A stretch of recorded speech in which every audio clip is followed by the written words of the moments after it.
doing? Welcome to Colombia. Thank you very much, man. Thanks for having me. I'm really having a good time so far. So, what was the beginning? How do you became a producer? How you became a DJ? Well, you know, it was I've been doing music for a long time. You know, even before techno and house started to come up. You know, like in the late '80s and the early '90s. Before that, I was already making music. You know, with tapes. Tape loops, you know, drum machine, stuff like that, you know, just, you know, fucking around, experimenting. And I've also done like production back then for some hip hop bands.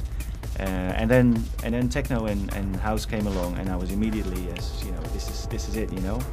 I loved it. So gradually, you know, my style just gradually changed to more, you know, dance floor oriented music.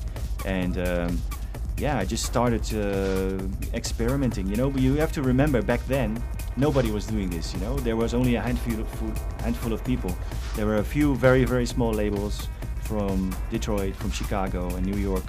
And in my country, there were only maybe 2, 3, 4, 5 people making this music. So it was a whole different environment. You know, there were no radio shows. There was no internet. You know, everything was like word of mouth and meeting people in record shops, you know, and discussing, you know, new sounds and shit like that. Bueno, le acabo de preguntar que cómo fue sus inicios como productor y como DJ. Él nos cuenta que más hacía en los 80, 90 más o menos, estaba ya comenzando, ya hacía los tracks, trabajaba un poco con los tapes y algo así. Vino produciendo, trabajando con hip hop, con artistas de hip hop, luego llegó el techno en esas épocas y bueno, se enamoró del techno. Empezaron a llegarle sellos en Detroit, en New York. It was Detroit, New York, Chicago. En Chicago, yeah, Chicago. Comenzó, entonces ya empezó a gustarle un poco más del el dance como tal, el que se pudiera bailar, se pudiera disfrutar en una discoteca, el techno, y le empezó a gustar esto, empezó a decidirse que esto era lo que quería hacer, lo que deseaba.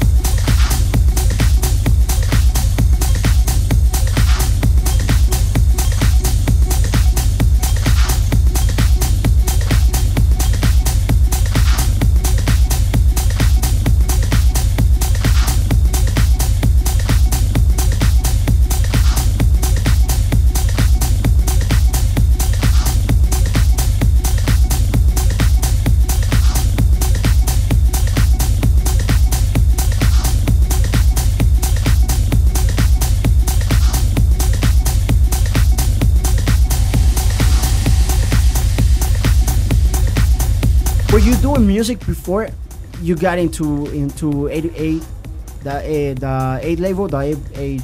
I always forget the name. +8. 8+8. Yeah. I was gonna call it -8. No, yeah, I've been before that. Before my first release, I was already doing music for about 3 or 4 years, just in my bedroom, you know, as a hobby, just, you know, making tracks and, you know, experimenting.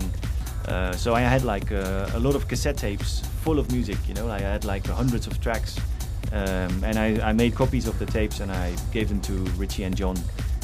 So, you know, before my first release, I already have accumulated a big library of my own tracks. Antes de haber sacado su primer sencillo en +8 de Richie Hawtin con John Aquaviva, él ya venía trabajando 3-4 años en la música, haciendo producciones en su cuarto.